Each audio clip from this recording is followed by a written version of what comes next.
queria falar do tema da minha mensagem, né? Nós precisamos de bons amigos. Quantos aqui gostariam de ter um bom amigo? Alguns não gostariam, né? Você é um cara muito esquizofrênico aí, tá escondido dentro da tua casa. Quantos aqui gostariam de ter um bom amigo? Deixa eu ver. Todo mundo, né? Todos nós gostaríamos de ter um bom amigo. Muitos anos atrás, eu não me lembro exatamente quando, nem qual foi quem foi a pessoa e de onde veio a citação, mas eu estava naquela época orando para essa questão de amizade e tal, e um amigo, ou essa pessoa, ou foi uma citação que eu li, disse que eu deveria ser o amigo que eu gostaria de ter. Que nós deveríamos ser, então, o amigo do jeito que nós gostaríamos de ter aquele amigo. A pergunta é: você é um bom amigo? Essa é uma pergunta muito boa. A gente não tem muito amigo na vida. Nós temos muitos colegas, muita gente que nós conhecemos, mas amigos não são muitos. São raros, são poucos, e geralmente eles são assim perenes, né? São para uma longa jornada. Todos nós gostaríamos de ter bons amigos, mas especialmente hoje gostaria de falar sobre essa questão de nós sermos os bons amigos que gostaríamos de ter. Nós somos chamados como igreja a sermos bons amigos, a não somente orarmos pelas pessoas as quais nós colocamos aqui na cruz, mas sermos aquelas pessoas especiais, pessoas as quais têm bons ouvidos, né? São boas características, né? Amigos têm um ouvido grande. Eu costumo ouvir uma vez, eu acho que essa é uma verdade, que um bom amigo é aquele que tem muitos motivos para não ser mais teu amigo, mas ele continua sendo.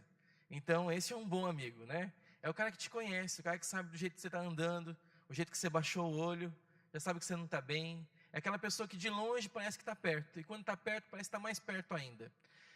O chamado de Deus para nós, para mim, para você, para a igreja dele, é que nós sejamos este grupo de pessoa. Nós vivemos no momento que os estudiosos chamam de pós-verdade. No tempo da pós-verdade, né? A pós-verdade foi alertada pela nossa comissão de teologia, inclusive, que quer ensinar aos nossos pastores como é que a gente prega nessa geração pós-verdade. É uma geração que é completamente mudada. Eu venho de um tempo em que um menino peralta, né, que roubava pêssego do vizinho, né, ele, quando descoberto, ele era passivo de levar uma baita de uma surra, né, umas baitas de umas chineladas ou umas cintadas, né, e ficava de castigo por um bom período de tempo. Nos dias de hoje, nesse período da pós-verdade, esse menino seria diagnosticado com TDAH, tem transtorno de déficit de atenção, né? Ele então tem que encher ele de Ritalina para ele ficar calminho, né? E provavelmente o pai, se desse umas chineladas, seria denunciado lá para o conselho tutelar e talvez até fosse preso, né? É um tempo completamente diferente, né? O menino que roubava pêssego era eu mesmo, né? Quando eu era moleque, né? E o meu pai, um homem muito sábio e muito forte, porque ele era mecânico de máquina pesada, ele dava umas cintadas e não me lembro de nenhuma vez que meu pai me deu uma surra que eu não merecesse. Nenhuma vez. Nenhuma vez. E olha que eu levei umas baitas de umas surras, viu? Porque eu era um moleque muito peralta, né? Mas é um tempo diferente. Na minha época lá, eu sou dos anos 70, né, irmãos? Vivi minha adolescência nos anos 80, né? A juventude nos anos 90. E na minha época, família era pai, mãe, filho, né? Talvez ali, né? Quando você tinha assim muito exagero, talvez o cachorrinho entrava na família também, né? Mas com nome e tudo, né? Mas nesse tempo de hoje, o tempo mudou. Nos faltam referenciais. Os referenciais que estão aí, as pessoas estão falando de família como família ampliada, e não é ampliada quando alguém se separa e casa com outra pessoa e vem os filhos do casamento, não. Já é um outro modelo, que é a família aberta, a família onde tem 2 maridos e uma esposa, 2 esposas e um marido, 2 maridos e 2 esposas que moram juntos e compartilham o casamento. Tempos atrás, uma besta, eu vou chamar de uma besta, né? Porque é uma idiotice, uma senhora, por quase que 2 horas, em rede nacional, ela falou absurdamente sobre os novos tipos de amor. falando sobre esse jeito, uma nova maneira de amar. E falando justamente sobre essas atrocidades que se vivem no momento. E quando chegou no finalzinho, quando demorou um pouquinho para ela falar, mas no finalzinho, o repórter foi apertando. Então ela falou assim, o problema é que o amor romântico é uma coisa inventada pela igreja. A gente tem que parar com esta besteira de amor romântico, né? Então eu comecei a pensar, falei, meu Deus do céu, uma mulher dessa tem um holofote em rede nacional por 2 horas, falando a maior das besteiras do mundo, uma mulher infeliz, que viveu de uma maneira infeliz a sua vida pessoal, tentando ensinar outras pessoas sobre um erro, um jeito errado de viver, um jeito que não funciona, e que nós vamos ver o fruto disso daqui talvez a alguns anos. Bem, nos faltam referenciais, faltam pessoas, as quais nós poderíamos dizer assim, essa pessoa pode ser um bom amigo. E aí, pasmem, Deus chamou você e a mim para ser esses amigos. Deus chamou a mim e a você para sermos este povo, este exército de bons amigos, de gente que é referencial para essa geração, de gente que vai viver a vida de uma maneira diferente do que os outros vivem, de gente que vai ter bons ouvidos para ouvir, de gente que vai ter uma palavra doce com algum conteúdo, porque o que se ouve é muita baboseira, mas gente com o chamado de Deus para falar de Deus, do jeito de Deus, da maneira de Deus. Mas eu queria ler um texto com vocês, que fala um pouquinho sobre essa gente de referencial, esse povo que é um povo diferente. É um dos textos mais lindos da Bíblia, recomendo que você leia Hebreus capítulo 11 inteiro, que fala dos heróis da fé. Mas eu peguei um pequeno pedaço, do verso 32 a 38, que eu quero compartilhar com você nessa noite. Lá diz o seguinte, Hebreus 11, 32. Que mais eu direi? Não tenho tempo para falar de Gideão, Baraque, Sansão, Jefté, Davi, Samuel e os profetas, os quais pela fé conquistaram reinos, praticaram a justiça, alcançaram o cumprimento de promessas, fecharam a boca de leões, apagaram o poder do fogo e escaparam do fio da espada. Da fraqueza tiraram força, tornaram-se poderosos na batalha e puseram em fuga exércitos estrangeiros. Houve mulheres que, pela ressurreição, tiveram de volta os seus mortos. Alguns foram torturados e recusaram a ser libertados, para poderem alcançar uma ressurreição superior. Outros enfrentaram zombaria, açoites, e outros ainda foram acorrentados e colocados na prisão, apedrejados, cerrados ao meio, postos à prova, mortos ao fio da espada, andaram errantes, vestidos de pele de ovelhas e de cabras, necessitados, afligidos e maltratados. O mundo não era digno deles. Essa é uma palavra de Deus para você, amém? Amém mesmo? Amém. Eu fico pensando nestes homens. Aqui o autor, ele cita alguns personagens bíblicos, mas ele não fala do exército de anônimos que viveu isso. Gente como eu e você, que sim foram mortos ao fio da espada, que sim fecharam a boca de leões, que sim venceram exércitos. Gente que ao longo da história, e depois de que esse texto foi escrito, muitos outros que viveram uma vida da qual este mundo não era digno. Gente que era um referencial. Gente que podia dizer que eles poderiam sim ser bons amigos. Eu separei deste texto 3 palavras, baseadas nesse texto, 3 palavras, as quais indicam, nos norteiam algumas qualidades que fazem parte desses bons amigos, dessa gente que é referencial, dessa gente a qual eu e você pertencemos, este grupo de pessoas, que eu espero que você pertença. Primeira palavra é santidade. Eu e você somos chamados a sermos santos. E não é este santo de barro, ou o santo que você tem lá um papelzinho, dos quais as pessoas rezam para eles, ou o santo que você cita ele em dias e datas especiais. Não é esse tipo que eu estou falando. Eu estou falando do santo de verdade, do santo em carne e osso, que eu e você somos chamados para ser. Eu e você, a palavra santo significa separado, separado para uso exclusivo do seu Deus. E nós, como igreja, somos chamados para sermos separados para uso exclusivo do nosso Deus. Todo homem santo, mulher santa, gente que vive em santidade, é gente que vive com a vida, com o foco, com o propósito em outro lugar que não é a si mesmo. É gente que desistiu de viver os seus próprios projetos, seus próprios sonhos, para viver os sonhos e projetos de Deus.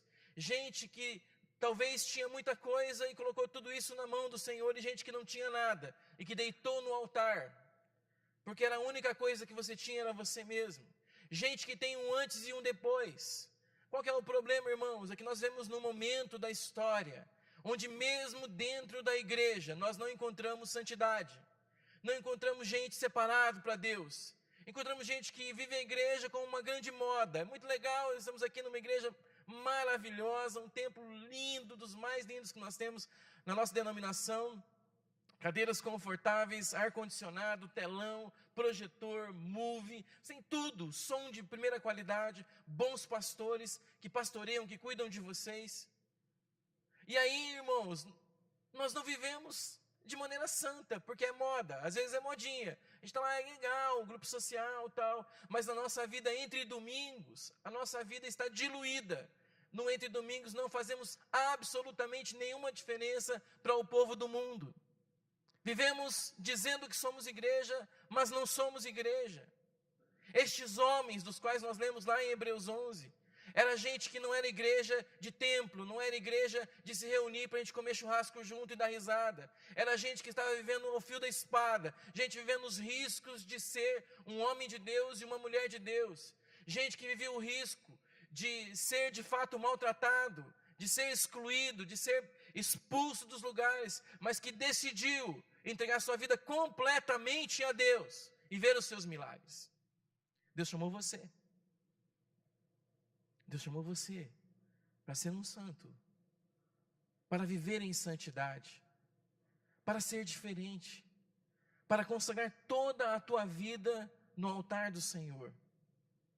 O que eu vejo muitas vezes, e para mim é um lamento ver as redes sociais, por exemplo, é que muitos de nós não temos nada de Deus, absolutamente nada de Deus. Não, nossa vida muitas vezes não faz nenhuma diferença para o mundo, absolutamente nenhuma. Temos palavras de baixo calão na nossa boca, temos lugares onde nós não deveríamos nem passar na frente, mas que frequentamos, coisas que falamos, coisas que fazemos, gente com quem andamos, que de maneira alguma se enquadra nesse lugar chamado santidade, irmãos. Porque a santidade não é viver na lei, não é viver assim, o que eu posso ou o que eu não posso. Santidade é viver livre.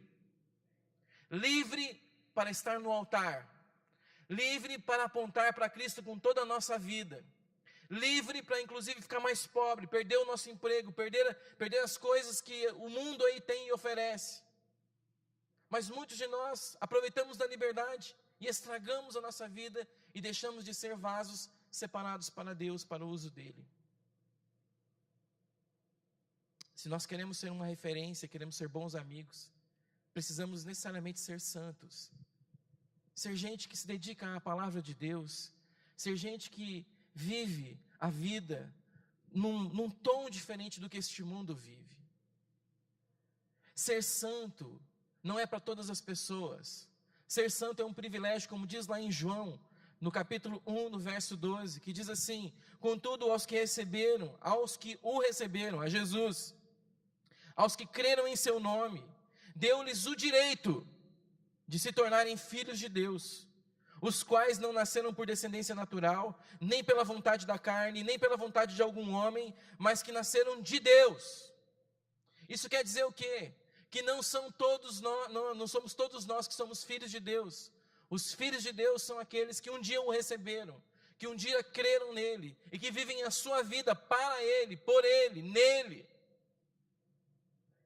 Não existe, irmãos, meia santidade, não existe meia vida com Deus, não existe vidinha meia boca, não existe vida entre o domingo longe de Jesus e no domingo aqui enchendo o seu tanque espiritual. Não existe isso.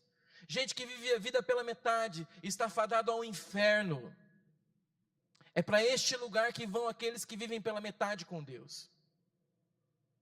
é a perdição completa. Mas Deus não nos chamou para isso. Deus nos dá liberdade, autoridade, nos dá esperança, nos dá todo o jeito de nós vivermos completamente para Ele. E nós temos que escolher viver para Ele. É uma escolha que você faz e que eu faço. Se nós queremos ser bons amigos, temos que ser santos. Um dia, quando eu tinha 18 anos de idade, eu entrei na igreja, completamente perdido. Deus sabe quem eu era. Não foi a primeira chance que eu tive de ouvir Jesus. Antes, no passado, eu tinha várias vezes tido a oportunidade de ouvir da palavra, e eu escolhi não andar com Deus antes disso. Mas naquela noite de 92, eu entrei na igreja, eu entrei pronto para nunca mais voltar naquele lugar, e o culto parou, não teve apelo, ninguém lá disse assim, você quer aceitar Jesus? Era um seminarista pregando naquela noite, e ele simplesmente parou naquele momento e disse assim, olha, tem alguém aqui que está assim, dessa maneira, e era eu. Daquele dia em diante, o Sandro era outro Sandro. Houve uma mudança dentro de mim. Eu não sei como é que foi a tua história. Eu não sei o dia que foi em que você rendeu o seu coração completamente a Jesus. Se não foi, se ainda isso não aconteceu. Se você acha que isso passa por osmose, ou porque você é de uma família de gente que vem na igreja a vida inteira, isso não existe.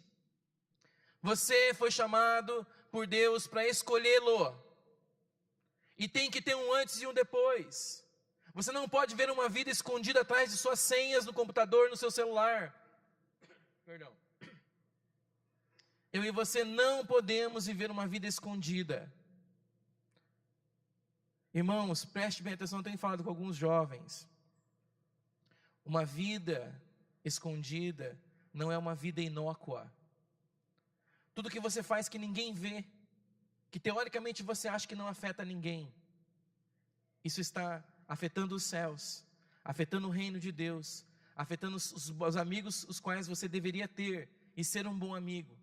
Está afetando a sua própria vida. Nós não podemos viver uma vida escondida, e nem uma vida mais ou menos. Deus não levantou você, Deus não trouxe você um dia aqui na igreja, para que você ouvisse a palavra dEle, para que você ficasse aqui apenas alguém que se alimenta todos os domingos, vai embora e vive a vida do teu jeito. Esse tipo de vida vai te levar para o inferno. Esse tipo de vida vai te levar à perdição, e pasme, vai atrapalhar outras pessoas que precisam conhecer o Evangelho, de conhecer o Evangelho de verdade, que você deveria estar pregando, que você deveria estar vivendo. Deus nos chamou para a santidade. Segundo lugar, Deus nos chama para a lealdade. O que significa isso?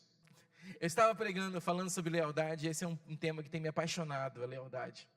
E eu tenho falado isso nos nossos encontros de líderes que eu tenho feito nas regiões do Brasil. E estava lá com 160 líderes lá em Carapó, no Mato Grosso do Sul. Então eu lancei a pergunta, qual que é a diferença entre lealdade e fidelidade? Porque são duas palavras muito parecidas, né?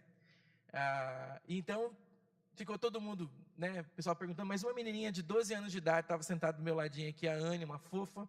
Ela falou assim, ela respondeu rapidamente, né, e certinho. Então, eu falei para ela, agora só que você não conta, porque ela falou baixinho, né, você não fala, senão você vai estragar minha palestra, né, porque a surpresa da palestra era a palavra lealdade. Mas a Anne, na sua simplicidade de criança, ela entendeu completamente qual era a diferença entre as duas palavras.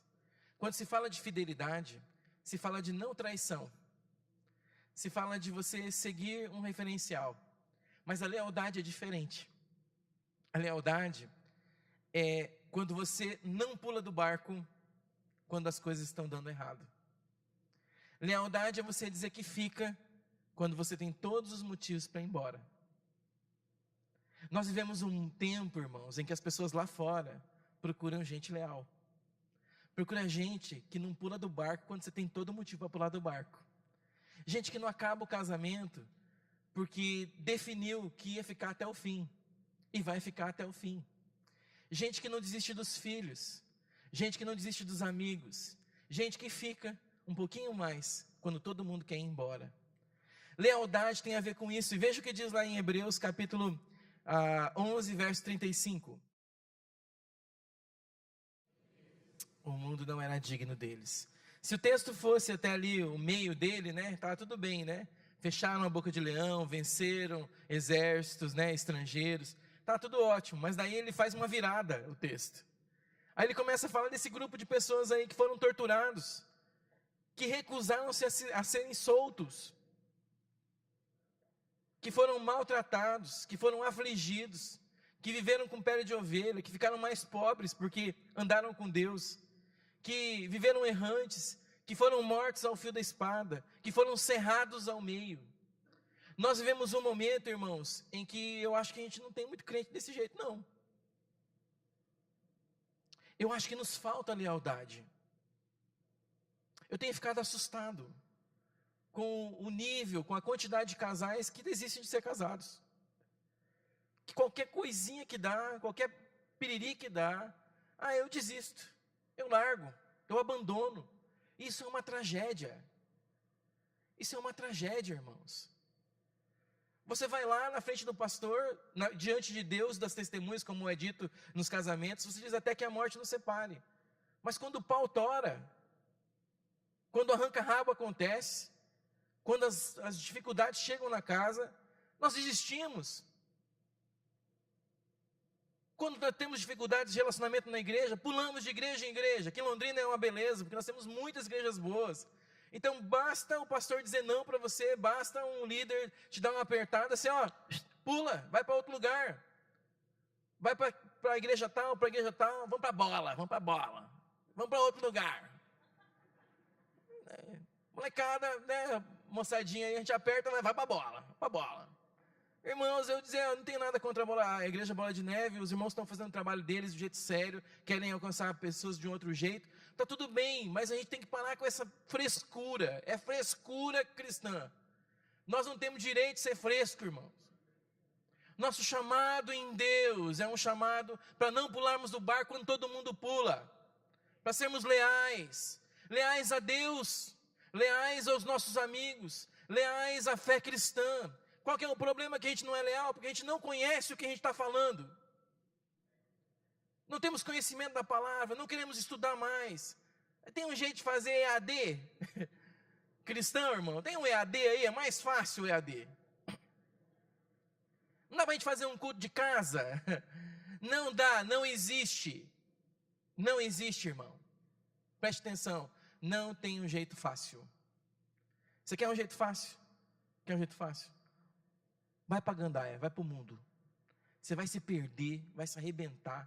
Aparentemente é fácil, doce no começo, amarguíssimo no final. Você quer andar com Deus? Você vai ter muitos dias em que você vai ser cerrado ao meio, maltratado, posto à prova. Nem tudo vai dar certo. Gente que não está disposto a viver o mínimo de dor. A gente não está disposto a ver o mínimo de dor na igreja de Jesus. Qualquer coisinha nós pulamos na fumaça. Deus não nos chamou para ser crente assim. Deus não te chamou para andar com Ele dessa maneira. Deus chamou você para andar com Ele até a morte. Ele mostrou isso para você. Se Jesus não tivesse mostrado para nós, tudo bem. Se Jesus fosse um Deus esquisito, diferente, mas Ele não foi. Ele disse, eu vou para a cruz. Eu vou por tua causa. Eu vou por você. O sangue que estava na cruz, que não era tão bonitinha como essa aqui, era o sangue do Salvador. Ele foi esmigalhado, seu corpo esmigalhado de dor. Ele foi preso, humilhado. Teve a morte na cruz do Calvário, e foi uma morte física, dolorosa. Mas mais do que isso, ele foi imolado como o Cordeiro de Deus que tirou todo o pecado do mundo. Ele foi modelo. E você quer viver neste mundo na flauta? Para com isso, irmão. Pelo amor de Jeová. Tem uma história de um pastor chamado Tadessa Assai. Era um pastor que nos anos 80, ele vivia na Etiópia, no período, na época que a igreja foi jogada na clandestinidade. Era um período do comunismo naquele lugar. O que aconteceu? O pastor Tadessa, ele pregava nos funerais, a especialidade dele. Então todo guarda sabia que queria encontrar o pastorzinho pregando o evangelho, estava no funeral. E naquela época tinha muita morte. Então a especialidade dele falar de Jesus nos funerais. Então ele vivia preso, apanhava, jogavam ele fora da prisão, ele ia lá para o funeral, apanhava, até que um dia chegou um cara lá, um dos policiais, falou assim: nós temos que matar esse cara. Condenaram ele à morte.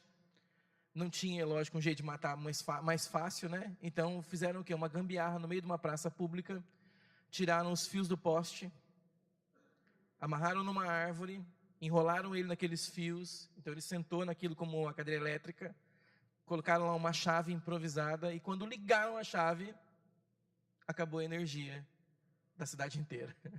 Menos, não matou o pastor. Então chamaram os eletricistas, fizeram de novo, armaram de novo tudo. E quando tentaram a segunda vez, acabou toda a energia da cidade de novo. Então, pela terceira vez tentaram. E obviamente o pastor não morreu. Então eles bateram nele. Havia sido feita uma cerimônia, a última palavra, aquela coisa toda. Bateram nele. E então o cara lá, esse chefão, olhou para ele e falou assim: eu não sei o que fazer com gente como você. Então vai embora daqui.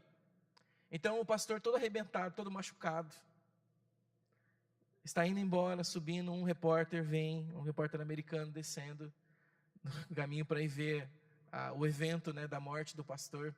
Encontra com ele, reconheceu. Ele falou: pastor, está nessa o senhor? Ele falou: é. Ele falou: onde é que o senhor está indo? Então ele olhou para o repórter e falou assim: eu estou indo procurar um funeral para eu pregar. Gente que não pula do barco quando a coisa está difícil. Deus chamou você para ser esse tipo de pessoa. Em último lugar, a última palavra que eu queria falar nessa noite é a palavra integridade. Eu falei de santidade, eu falei de lealdade, mas eu queria falar de integridade, de gente íntegra. O mundo lá fora quer gente íntegra, e integridade não é perfeição. Aliás, a integridade reside na imperfeição. Esse mundo lá fora não está a fim de encontrar gente santarrão, gente cheia da verdade, gente arrogante, gente que fica fazendo catequese em todo lugar que está.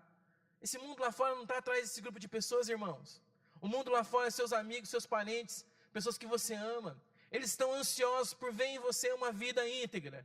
Gente que tem medo, gente que é de carne e osso, gente que vive uma vida normal, mas que vive de uma vida normal para Deus, em santidade, leal ao seu Deus. Uma gente que vive com medo, que às vezes tem medo, às vezes tem dificuldades, às vezes passa por alguns perrengues, como todo mundo passa, como você passa, como eu passo, todos nós. Mas que decide ser íntegro diante de Deus, decide dizer a verdade, decide reconhecer o nível em que nós estamos. O texto de Hebreus, eu estava tentando encontrar onde é que eu vou achar a integridade aqui, porque eu tinha a palavra integridade, mas quando eu penso, eu vejo que o texto antes do texto que eu li, todo o capítulo 11, ele começa a falar assim: pois pela fé, veja lá o que diz no verso 17, quando começa: pela fé, Abraão, quando Deus o pôs à prova, ofereceu Isaque como sacrifício. Aquele que havia recebido as promessas estava a ponto de sacrificar o seu único filho. E ele então começa a falar de todos os outros grandes homens de Deus que pela fé fizeram o que fizeram. E é assim que o homem íntegro vive, pela fé. A fé é a firme convicção das coisas que você ainda não vê, que você ainda não consegue ver, mas que pela fé você tem a certeza de que elas existem. Eu tenho a fé que no meu último dia de vida, a hora que eu fechar os meus olhos, eu vou esticar minha mão e vou pegar na mão de Jesus. E Ele vai estar me esperando. Gente íntegra é gente que sabe o nível em que está, que não fica mentindo. A gente vive no mundo da mentira, irmãos. No mundo da mentira. Eu falei isso hoje de manhã, o pessoal deu risada, mas é verdade. A gente vive no mundo da Mary Kay. Você passa, né, aquela massa corrida na cara, mas quando toma um banho quente, irmão, parece só uma brutueja viva lá. Entendeu? Aquilo está igual, né, o negócio. É assim que a gente vive, é esse momento. Você pega os Instagrams, né, cheio de filtro para lá. Tem gente que parece até um bonequinho de cera, assim. Você fala: quem que é esse cara, rapaz? Meu Deus do céu, né? Você consegue conhecer, você fala: meu Deus do céu. Né? O tempo da cinta, né? Tudo amarrado, né? Quando chega em casa, parece um baiacu. Puf, solta, né? Né? O manequim é 49, 48, mas veste 42. Não é não? As meninas sempre 36. Você pode calçar 40, mas o número é 36, né? É o tempo da mentira. E aí, Deus fala assim: olha, eu quero que vocês vivam neste mundo, vivendo a verdade, a minha verdade. A minha verdade. Essa verdade que não está escondida. Eu já disse isso antes, mas que não está escondida atrás das senhas do seu computador, das suas limpezas de histórico. Que não está escondido nas conversas com aquelas pessoas as quais quem você ama e quem você conhece não sabe que você está conversando. Aquela vida de integridade. Eu estava vendo esses dias atrás um dono de uma grande empresa chorando no Fantástico. Chorando, porque estava ouvindo um funcionário dele ensinando o outro cara, dizendo assim: ó, o negócio é o seguinte, eu vou te explicar como é que eu faço. Quando eu estou trabalhando aqui, eu estou trabalhando para o meu Deus, e eu faço como se fizesse para Deus. E o cara debuiou de chorar, ouvindo um funcionário dizer que fazia para Deus.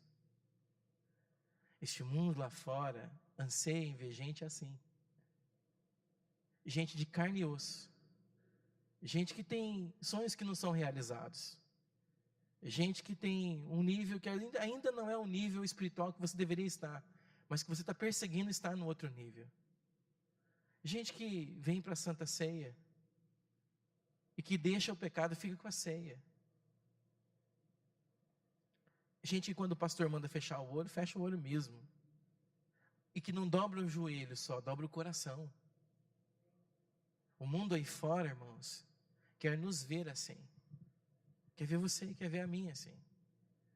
Eu quero viver uma vida assim, uma igreja assim. Eu espero que você também queira. Eu espero que nós sejamos bons amigos. Bons amigos de quem precisa de bons amigos. Você está cheio de gente do seu lado que precisa de bons amigos. Cheio de adolescentes lá na sua escola, os quais você não pode ser igual a ele. Cheio de jovens, vendo tudo do jeito torcido e errado desse mundo. Vocês não precisam fazer igual.